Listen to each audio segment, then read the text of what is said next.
400, siendo esta versión remota de Minutos Contados.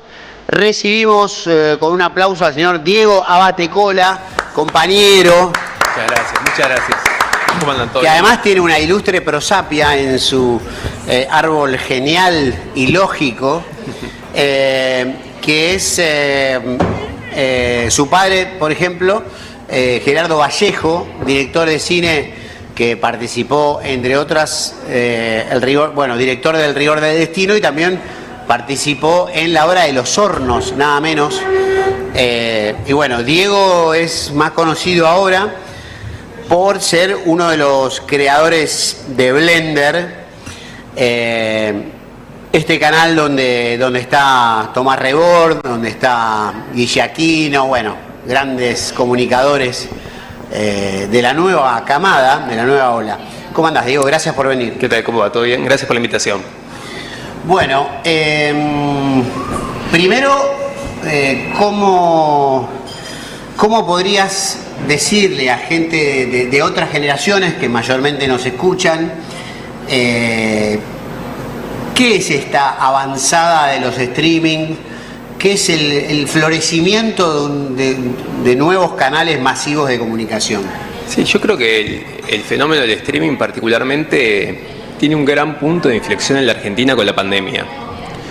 La pandemia lo que permitió en algún punto fue entender que incluso los grandes canales, los canales de medios tradicionales, necesitaban sacar a la gente por Zoom, por ejemplo. Entonces la calidad web empezó a ser una calidad más aceptada a la hora de hacer productos de contenido audiovisual. Eso sumado a que los tickets en general, para poder armarse un medio, un canal y tener una experiencia, sobre todo en los medios que no son los grandes medios tradicionales, las grandes corporaciones, es muy difícil, por la inversión, por lo que significa. La tecnología también resolvió un poco de eso. Entonces esta mezcla de pandemia más la oportunidad tecnológica de que uno podía aprender desde su propia casa hizo que crezcan rápidamente los creadores de contenido, que es un fenómeno mundial, los youtubers, pero que acá naturalmente se fueron empezando a alinear por intereses. El caso paradigmático es Luzu TV, que es un canal más para chicos, ¿no? De 13 y 17 años, aunque un poco más también, de Nico Quiato, que fue como el precursor de la idea de darle formato de canal, programación diaria, etcétera. Y otros que fuimos apareciendo alrededor, en principio Blender, con la idea de que había un espacio común para juntar gente de una misma identidad y una mirada política, de la información, del entretenimiento, con las particularidades del caso y con el tono que es un poco más irreverente que los medios tradicionales, se permite más equivocaciones, más quilombo, etcétera, pero que podías alinear en la misma casa perfiles de esas características. Y así fueron naciendo otros. Olga, que nació creo que 2 semanas después que nosotros, y etcétera, etcétera. O sea, toda la franja etaria por debajo quizá de los 30 se nutre mayormente de este tipo, o sea, se informa, se nutre, consume mayormente este tipo de medio. Sí, en general la audiencia de 25 a 40 es el core más fuerte de la audiencia, pero también dependiendo de los perfiles. Nosotros el año pasado llevamos a Dolina a Blender. Entonces La Venganza Será Terrible los lunes a la medianoche en Blender, con lo cual lo que creíamos era que podíamos generar una especie de continuidad histórica con lo que nosotros nos formábamos escuchando en la radio y cómo ese espíritu se podía replicar. Encontrábamos puntos en común con algunas cosas de Tomás Rebord y parecía que tenía sentido. Sí. Con lo cual expande un poco, pero el core de la audiencia sigue siendo ese 25-40. Y esa decisión de la identidad de Blender, ¿surge de esto que decís vos, lo identitario, el recorrido con el que tiene cada uno, o porque hay una cuota de mercado que está esperando eso? Para nombrar un producto digital siempre hay que pensar si existe una audiencia, ¿no?, para ese producto, porque rápidamente te encontrarás pagando sueldo, teniendo que comprar equipos, etcétera, con lo cual lo primero que hay que ver es si hay alguien en la premisa, en la hipótesis, que lo podría escuchar, y después se tiene que traducir a la realidad, que son 2 desafíos. Con lo cual lo primero que veíamos es que había un espacio en el mercado que no estaba ocupado, en términos de decir, la gente que nos gusta a nosotros, que también tenía una cosa medio boutique, Blender, yo siempre se lo cuento a mis amigos, digo, es un medio muy parecido a mí, es peronista, de Boca, etcétera, es de Boca en términos espirituales, quiero decir, ¿no?, con la manera de ser. Digo, me parece que ahí había algo para juntar a estos tipos que nos gustaban por separado, Guille Aquino, Tomás Rebord, Jorge Te lo resumo, Fede Simonetti, etcétera, y generar un mismo lugar. Damián Cook, y bueno, muchos más, ¿no?, pero generar una especie de espacio de comunidad en la cual funcione este medio. Con lo cual la búsqueda es como mezclada. En algún punto sentíamos que eso no estaba, no solo también por mercado, también en términos de conversación. La aparición de Blender para mí venía a resolver que había temas sobre la lógica política, sobre todo en 2023, con lo que venía siendo el gobierno de Alberto, más la pandemia, más la crisis del sistema político de la dirigencia, que había que generar un espacio donde otras voces que tenían cosas interesantes para decir tengan más audiencia. Y todo esto de streaming, YouTube, todo, hay por ejemplo, la parte del periodismo deportivo, los periodistas tipo ESPN, tienen una bronca tremenda, atacan constantemente, buscan, y lo más divertido, a mí me gustaría, chico Davo. Sí, esto, ¿cómo es que... Claro, vos escuchás, atacan a Davo, chico de Boca, y él, la verdad, con una clase no les contesta nunca, lo dejan. O sea, y ESPN hostigan a los streamers. Bueno, Arcucci y el Chavo Fug estuvieron programas enteros hablando mal de Davo, que le hice con una camperita, pensás que sabes de fútbol. ¿Quién es Davo? Davo es un chico que hace cosas sobre Boca, está con Gastón Edul, hizo el lo mejor que con streamer de Messi. Argentina, el mejor. Sí, en la parte de fútbol mejor. Al Duca no le contestan porque sabe que el Duca responde. No, pero Davo bien, no les contesta, los pasa al aire y los sigue, pero periodistas como Arcucci tienen libros, están como re nerviosos con todo este resurgimiento. Yo creo que eso pasa porque van viendo que la audiencia se va yendo hasta otro lado, ¿no? Es un fenómeno que nosotros, bueno, vos, Camilo, venís discutiendo hace muchísimos años, ¿no? De lo que está pasando con los medios tradicionales, que tiene un recorrido profundo en la Argentina de los últimos 15 años, ¿no? Desde lo que tuvo que ver con trabajar sobre la ley de medios, etcétera, en adelante, toda una descomposición de la lógica de los medios tradicionales y que aparezcan estas oportunidades. Con el fútbol pasa lo mismo. Digo, cada vez más gente lo ve esos productos como productos estructurados, que están operados por todas partes, que tienen muchas dificultades para decir otros temas o para contar cosas, mientras que los otros son espacios más libres, donde dicen lo que quieren. Digo, el precursor de eso, más allá de Davo, que es el número uno en la Argentina a nivel fútbol, a nivel audiencia también, pero el precursor fue Flavio Azaro. Sí, Flavio Azaro, de hecho, le va muy bien con su canal. Sí, claro. ¿Tiene un canal ahora? Es un canal espectacular. Yo soy muy amigo de Flavio, pero me encanta su canal además. Digo, y que fue el primero que dijo, che, se puede hablar de fútbol de otra manera y contar otras cosas. Y yo creo que la audiencia en todo está cada vez más fragmentada. Y uno escucha lo que le gusta y tiene más oportunidades de encontrarlo. Lo puede ver on demand, no siempre en el horario que sale, porque por ahí te gusta a alguien, pero está sábado a esta hora y alguien tiene un compromiso. Lo puede ver después o lo que fuera. Y creo que eso colabora con esa construcción de nuevas voces que dicen cosas distintas, que se animan a contarlo sin ataduras y que lo podés encontrar en el lugar donde vos estás, que son en las redes. Sí, y yo creo que hay dos ópticas, por un lado, a ver, o por lo menos dos cosas que me llaman la atención. Le pido por favor si me pueden alcanzar una servilletita para el café, que se va a volcar. Gracias, Gianfranquito. Ahí está, gracias. Una es el hecho de que, bueno, no tiene la presión del minuto a minuto del rating que tiene la televisión, pero tiene la presión del minuto a minuto que da la cantidad de views que está teniendo en ese momento. O sea que hay un Dios rating también sobre poniendo la bota sobre la nuca. Es una discusión apasionante esa, porque al tener el número en vivo tan a mano, incluso los conductores y los panelistas lo ven todo el tiempo. Cambien de tema, ¿no? Claro, con lo cual hay una urgencia por decir, se está yendo la gente, ¿qué está pasando? Y por ahí a veces puede ser cualquier otra cosa, ¿no? ¿Y qué pasa cuando eso es producto de que están hablando, por ejemplo, de política? Porque hay un sector de la población juvenil que no le gusta, están hablando de política otra vez, se va, entonces van y vuelven, ¿cómo hacen? Muchos van y vuelven, pero también depende del tema. Yo no creo que sea solo por la política en general. A veces es si el entrevistado es atractivo o no, y si te divierte lo que está diciendo, o si viene una sección que no te gusta. Hay una costumbre ya de consumo donde vos ves lo que querés y lo que no. De hecho, YouTube, como premisa general, es que vos vas a buscar específicamente el contenido que vos querés ver. Cuando terminaba un programa nuestro, lo cortábamos entre 2 o 3 partes, donde cada uno puede buscar la parte que más le interesa. Entonces, en un programa de Rebord que mezcla el entretenimiento con la política de una manera muy piola, un pedazo estaba puesto con el entretenimiento, otro con la política y otro entero. Y cada uno consume lo que quiere como quiere, que eso también está bueno. Sobre esto, ¿no? De cómo se traslada la discusión política a los streamers, de alguna manera eso vino como a desmistificar esto de los pibes no tienen interés por la política, porque bueno, en Blender el infotainment está muy presente. Geuna abre La Mañana de Olga, por ejemplo, y es una periodista y habla de política. Pero a la vez cuando también discutís con, qué sé yo, los que son doctorandos de la academia en comunicación, te dicen, bueno, el límite es muy corto, tiene un techo muy corto, estamos hablando de 10.000, 20.000, 30.000 personas. Te pregunto por eso, por si hay un límite en cuanto a lo que es el rating televisivo, también te lo dicen los gerentes de contenido de la televisión, nunca me van a llegar, yo tengo una audiencia, digo, nosotros un punto de rating son 100.000 personas.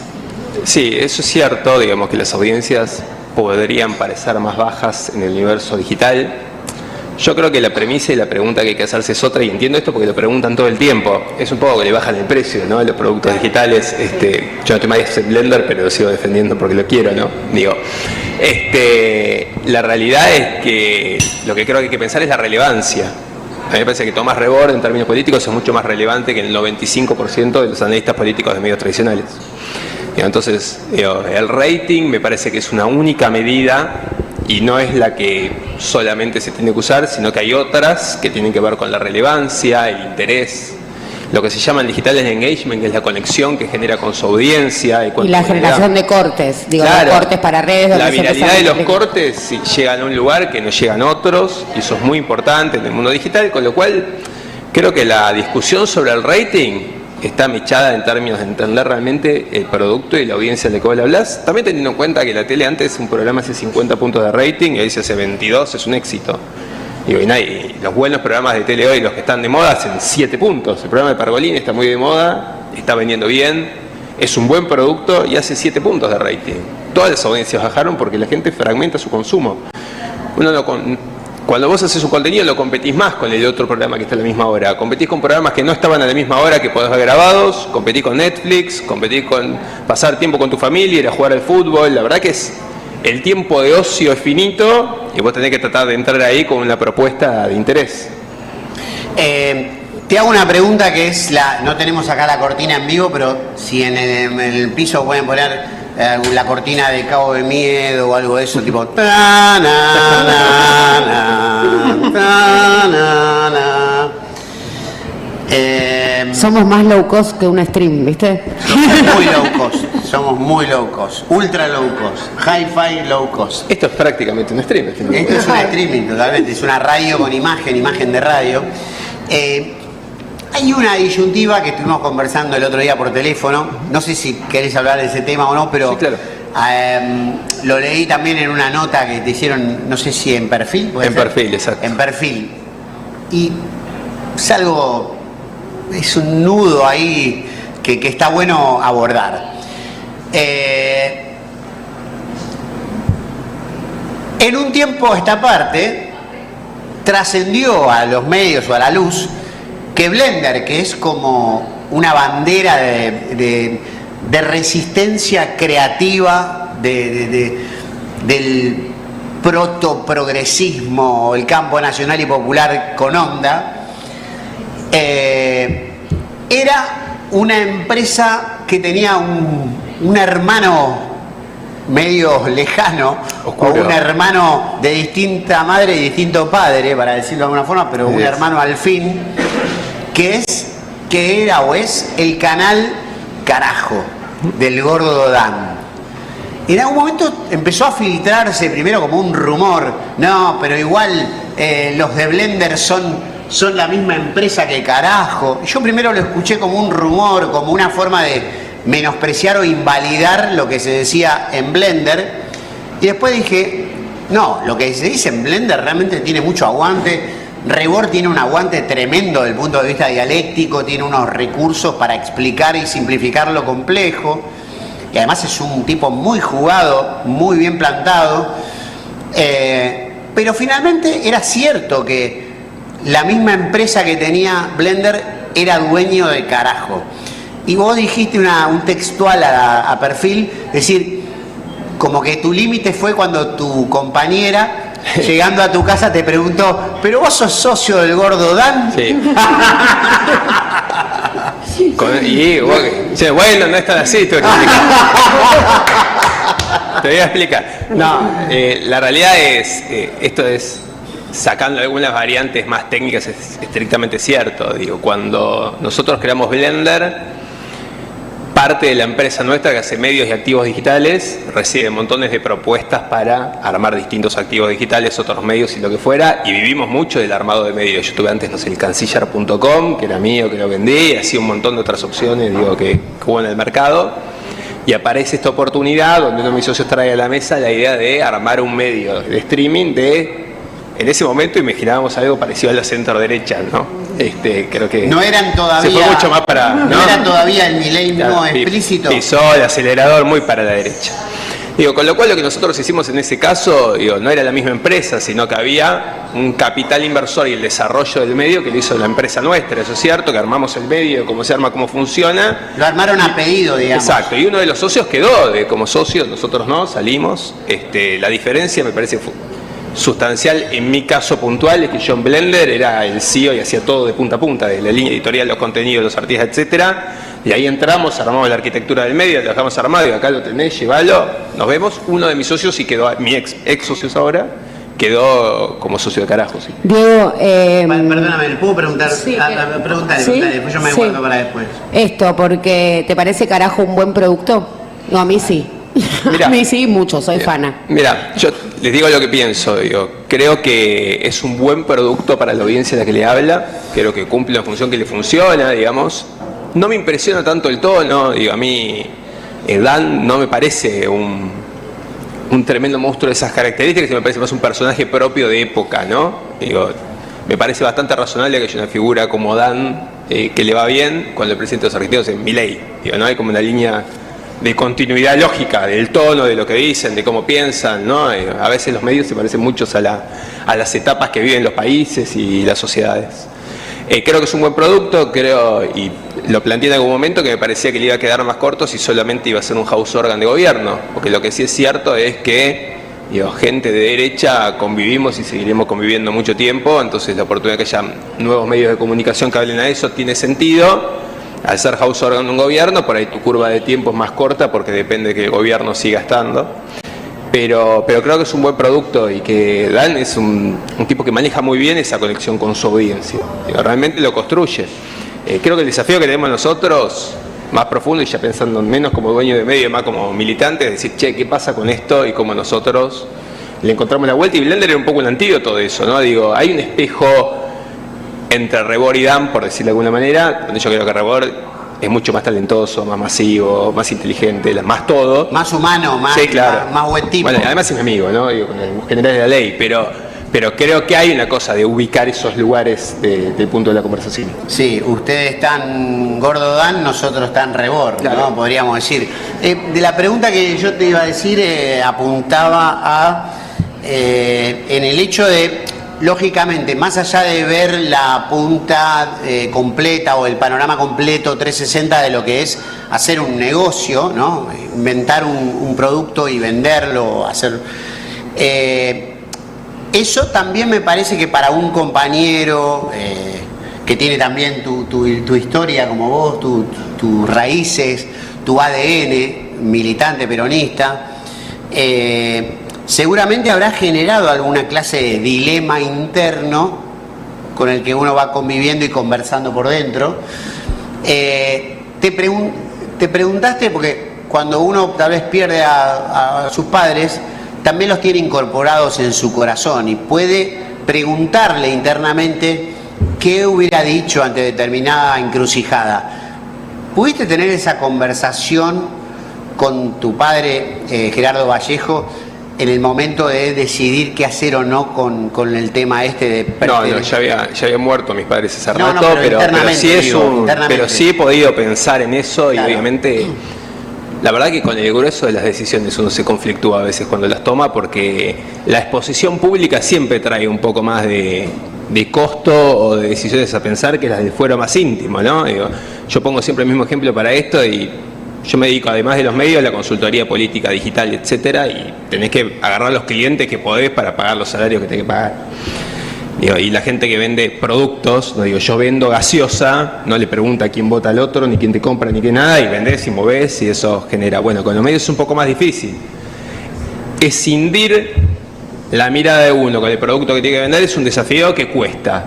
Digo, eso para ser 100% sinceros, cuesta y te genera una lógica interna y demás, pero también después llega un momento donde vos tenés una responsabilidad ampliada, no solo respecto a tu familia que la tenés, sino también respecto a cuando generas puestos de trabajo que viven de los clientes que uno vende. Entonces también hay una dinámica de decir, esto es lo que hacemos, hay que hacerlo, entramos y salimos. Pero sí, es una lógica de fondo que a mí me hace acordar a mi hijo en dos cosas. Digo, cuento una anécdota breve para ilustrar, digo, por qué voy a decir lo otro, pero yo tenía 4 años una vez y estaba jugando con los Thundercats, ¿no? Que eran un dibujito de época. Sí, Thundercats, unos muñequitos así. Esto yo lo recuerdo como foto, los 4 años, tengo 42, queda viejo, pero sobre todo mi vieja me lo recordaba. Sí. Que un día yo estaba jugando con eso y pasa Gerardo por atrás y me dice, basta con esos muñecos imperialistas, yanquis, no sé qué cosa que yo. Digo, a lo que yo le digo, bueno, pero para que los Thundercats son de Boca y peronistas, le dije yo, ¿viste? Como debo ser reflejo del niño. Entonces siempre como, digo, He-Man de Boca. Claro. Pero bueno, digo, él era muy duro en esas cosas, pero después yo fui encontrando con él, también se dedicó mucho en algún tiempo a las campañas políticas, ¿no? Y yo me acuerdo una cosa que fue medular en la conversación familiar. Él en el 89 hace la campaña de Menem. Sí. Creyendo en el Menem que después no fue, ¿no? Claro. Digo, este caudillo peronista que viene del interior, qué sé yo, etcétera. Y después hizo otras campañas y todo. Y esa era una conversación que existía en mi casa, donde la diferencia política también estaba cruzada por si vos hacías algo con alguien o no. Además de que Gerardo era un poco más de peronismo de derecha, por decirlo de alguna manera, y mi vieja había sido montonera Columna Norte, con lo cual ya había un conflicto permanente en casa. Menciona a tu madre. Sí, Eva Pivovarsky, que se dedicó mucho tiempo al audiovisual también, muy amiga de tu papá, así que... Sí, claro. Nada, era una conversación permanente, con lo cual... Yo creo que como el peronismo uno se acostumbra a navegar las contradicciones, digo, lo que trata de tener ordenados un poco los valores propios del fuero personal y a qué le pone el corazón y a qué le pone el armado un producto que es el del trabajo. O sea que vos también dentro de tu propio ser tenés así esa Columna Norte y... Sí, es una mezcla, es una mezcla. La verdad que a veces me suma 0 o menos, porque me termino peleando con todos, ¿no? Con los de política, ¿viste? Como... Claro. No se puede conformar a todos, no, eso está clarísimo. No. En ese mismo sentido, ¿no? Y ahora voy al consultor, a Diego Consultor, cuyos clientes, bueno, es difícil, ¿no? ¿No hay cierta estigmatización o en ese trato para vender justamente esa consultoría tenés que pasar por un ejercicio de desperonización, desquirchnerización, hay un estigma? No, creo que es al contrario. Yo creo que hay un valor profesional en poder prestarle un servicio y una mirada distinta a otro. Digo, creo que hay una cosa que lo hace fácil, pero una pecera más chica, que es trabajar con lo que uno piensa lo mismo de manera directa, haciendo más o menos lo mismo. Eso es más fácil, porque es lo que uno le sale naturalmente, pero la pecera es más chica, porque no hay tanta gente que piensa como uno particularmente.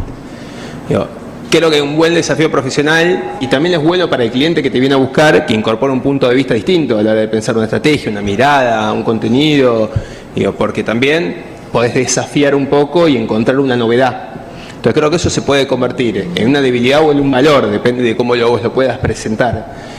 Pero yo he tenido montones de clientes que no tienen que ver con mi línea política y también montones que sí tienen que ver. Y después hay una discusión mucho más de fondo, digo que si yo tuviera que decir quién es mi referente de línea política, hoy no tengo, con lo cual es como, digo, yo me defino como un peronista protestante, estoy medio como pegando en la puerta de la iglesia la doctrina a ver si aparece, ¿no? Como en la época de Lutero, digo. Sí, y por ejemplo, si hoy no tenés tu referencia muy clara, pero si tuvieras que, con tus conocimientos de el público, la audiencia, el pueblo al que se le va a comunicar algo, que decir, bueno, te llaman para ser un armador o una estratega de comunicación política para desarrollar, instalar y hacer crecer una personalidad del mundo político del campo nacional y popular que pudiera congregar la mayor adhesión. ¿A cuál de todos los actores del arco político del campo nacional y popular elegirías para lanzar como candidato al 2027? Mira, no voy a arrancar gambeteando, después lo voy a decir. ¿Pero te gusta la pregunta? Sí, claro. Y yo creo que me parece que como peronistas tenemos un problema que es una instancia inmediatamente anterior, que es que no tenemos claro qué queremos nosotros proponer de manera lógica a una población que empieza a rebotarnos en lo que son nuestras propuestas. Venía escuchando en el auto a Tomás Trapey, que también es un streamer que tiene un producto muy bueno en Rosario que se llama Cabaret Voltaire. Y hablaba decía una cosa que me quedó muy marcada, lo acabo de escuchar recién, ¿no? Pero ¿Cómo se llama el de streaming? Se llama Cabaret Voltaire. Es un sí, stream está rosarino. Facu Pedrini. Y ahora está en Radio con vos con Pedrini, Facu Pedrini, y otro con Mauri Vera. Otro valor tremendo. Sí, gran amigo también. Director de Crónica Digital. Gran amigo, muy inteligente. Bueno, y Tomás lo que decía era que tan preocupante como no soñar es soñar siempre la misma cosa. Y creo que... ¿Cómo? Que tan preocupante como no soñar es soñar siempre la misma cosa. Y creo que nosotros le seguimos proponiendo el mismo sueño a un montón de gente que empieza a rechazarlo. Y creo que nuestro desafío, antes de que pensar cuál es el nombre que puede congregar que la gente vuelva, es qué queremos proponer realmente, ¿no? En términos de qué proponemos para la situación del trabajo en la Argentina del siglo XXI, qué proponemos para la lógica de la producción, para nuestra relación geopolítica, para la economía. ¿Cuánto tiempo va a tardar en cicatrizar la herida que se ha provocado en parte del pueblo? Claro, y que es difícil si nosotros la seguimos repitiendo, ¿no? Yo creo que hubo un fenómeno en octubre que no se condice con el de septiembre, no solo por quién ganó las elecciones, sino porque en octubre la lista en Provincia de Buenos Aires, con compañeros que yo valoro y que son amigos, Tayano es una figura histórica del peronismo, etcétera, pero creo que pareció una lista albertista sin Alberto, ¿no? Y es como, estamos esperando que la gente diga, bueno, no, al final ustedes tenían razón, volvamos. Eso no va a suceder. Incluso si dejan de votar a Milei, van a votar otra cosa y van a mirar para adelante, y nosotros tenemos una propuesta superadora a eso. La propuesta de septiembre tenía territorialidad, intendente, cercanía, creo que había un diferencial ahí. Me parece que ese es como el problema. Si seguimos ofreciendo lo mismo, soñar la misma cosa, y probablemente tengamos los mismos resultados. Y creo que esa es una Argentina que está haciendo tablas, ¿no? Entre uno y otro. Y me parece que nosotros en algún momento tenemos que ganar la partida, es decir, empezamos con algo nuevo, que vuelva a llevar a Argentina al lugar que siempre soñamos, que siempre quisimos. Creo que alrededor de eso hay que discutir nombres. Ahora, ¿qué me gustaría a mí que sucediera? Una gran interna peronista. Tomás Rebor. Sí, no creo que Tomás quiera. Tomás Rebor, Pedro Rosenblatt. Sí. ¿No? Son dos amigos, suena mucho ahora, Está de moda. A mí, a Tomás lo conocí más grande, pero en el caso de Pedro, con Pedro militábamos juntos, hace 15 años atrás, con lo cual he visto repartir. Cuando era el cadete o el pibe trosco. Incluso antes, sí. Y repartía volante, pasaba frío en la calle con las mesitas. Bueno, Tomás también lo ha hecho.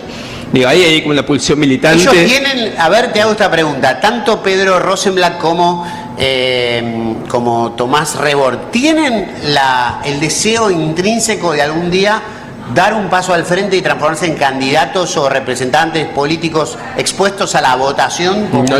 No lo sé. Pero ¿cuál es tu íntima? Creo que cualquiera que, no sé, que preguntárselo a ellos, pero creo que cualquiera que piensa la política, que le interesa en algún lugar, está que llegue el momento donde pueda jugar, si las condiciones son las que uno cree que son las correctas. Sí, lo que creo que son compañeros muy valiosos y que hacen un gran aporte en un momento de mucha confusión a proponer ideas nuevas y una mirada sobre discutir verdaderamente qué pasa con el gran campo popular, con el peronismo, y a partir de ahí pensar también qué pasa con la vida, con la trascendencia. Creo que hay discusiones mucho más profundas incluso que las propias del armado peronista. Parece que lo que está en crisis es un sistema mundo, ¿no? Y a partir de eso nosotros debemos pensar qué ponemos adelante. Y eso siempre fue parte del peronismo, tener una visión acabada sobre una realidad y trabajar sobre eso en función de una propuesta para la gente. Bueno, Diego, muchísimas gracias, Sergio. Más. Está llegando ya al Radio Pulquibar, Bruno Arias, un compañero.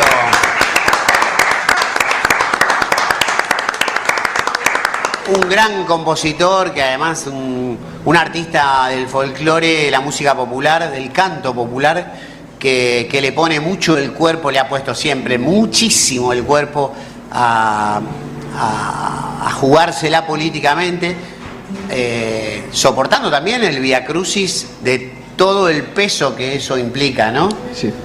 Cuando un artista, cuando un comunicador se expone tanto a decir lo que siente, lo que piensa, y está dispuesto también a pagar el vuelto de esto, ¿no? Claro.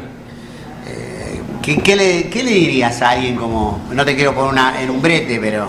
No, yo creo que a a todos los compañeros que están siempre desde su lugar, desde su propuesta, desde el arte, de la cultura y todo. Yo creo que siempre hay que agradecer que eso suceda, porque lo que mantiene vivo un imaginario colectivo y una construcción colectiva, ¿no? Ese gran tapiz que es el campo popular, donde todos aportan desde las visiones. Y además creo que particularmente los artistas y en la creación de arte, en la creación en sí misma hay algo de lo que tiene que ser el desafío para lo que viene, porque nosotros tenemos que crear algo nuevo y parte de crear son las expresiones del arte, con lo cual... ¿Escribir canciones nuevas? Claro, bueno, hay que hacer canciones nuevas, bueno, pero un poco eso también, sí, creo que hay una oportunidad a partir de eso, de la creación como motor y el arte también como una magia, como la palabra, ¿no? Que sirve para convencer, para persuadir, para proponer ideas nuevas, así que... Última pregunta, Diego Batecola, agradeciéndote esta participación, de haber venido muchas gracias. Tan gentilmente. ¿Cuál es tu mirada? ¿Cuál es tu sensación? ¿Cuál es tu propuesta de mirada sobre el clamor popular de gran parte del campo nacional y popular, para no decir todo el campo nacional y popular, de Cristina Libre, de el sometimiento que la justicia ha puesto en exhibición a Cristina como muestra de lo que le puede pasar a cualquiera, como acto ejemplificador de disciplinamiento por ahí o advertencia a lo que le pueda suceder a un... Sí, yo creo que hay como varios matices de esos. Creo que el primero es que está claro que la condena, a todas luces, respecto a que sí jurídicamente es un papelón, ¿no? Eso creo que está claro y creo que es parte de una época y parte de también ese clima que se va generando cuando los gobiernos pasa tiempo, cambia el clima y el signo y tiene un rebote tremendo de persecución y demás, que eso existe sin lugar a dudas. Creo que eso no debería operar como una traba o una trampa para que nosotros no podamos discutir varias cosas a la vez.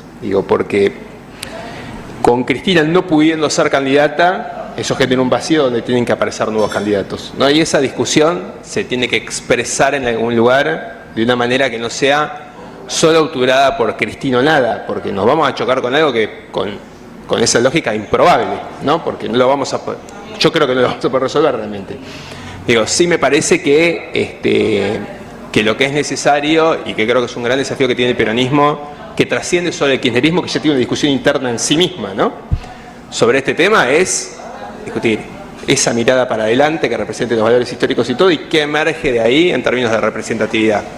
Nos obliga un poco a pensar una representatividad nueva. Yo creo que hoy la conducción del espacio popular está en disputa, y eso está claro. Y creo que eso tiene que tener el mejor escenario posible para discutirlo, que es a la luz del sol, porque si no después termina pasando lo que creo que no resuelve el problema de fondo, que es que se juntan Cristina, 4 gobernadores, etcétera, y el candidato es Massa, por ejemplo, cuando en realidad por ahí una paso entre Guado y otro hubiese sido interesante, divertida o desafiante para el modelo político. Pero yo soy muy de que creo que la interna tiene que suceder para poder incorporar cosas nuevas. Más temprano que tarde. Sí, con lo cual creo que son como dos cosas que no están escindidas, pero que operan a la vez en distintos planos. Porque si no, creo que puede ser algo que es completamente lógico y el que uno adhiere, que trabe todo proceso político de crecimiento o de construcción de futuro. Diego, muchísimas gracias por haber venido. Quédate si querés unos minutos, que vamos a estar con Bruno, que ya está acá en el Pulqui, que se vaya acercando. Nos quedan 15 minutos de programa, así que vamos a hacer un cierre con él, o 18. Le damos un aplauso enorme a Diego y al mismo tiempo el mismo aplauso que sirva de enlace para el arribo de Bruno. Yo le cedo el lugar. Gracias, Diego. Muchas gracias. Bueno, estamos en vivo. Gracias, Dieguito. Un gustazo, grande. Bueno, qué lujo, ¿no? ¿Te gustó la charla? Muy buena, Gracias, Diego, ¿Cómo andás, Brunito?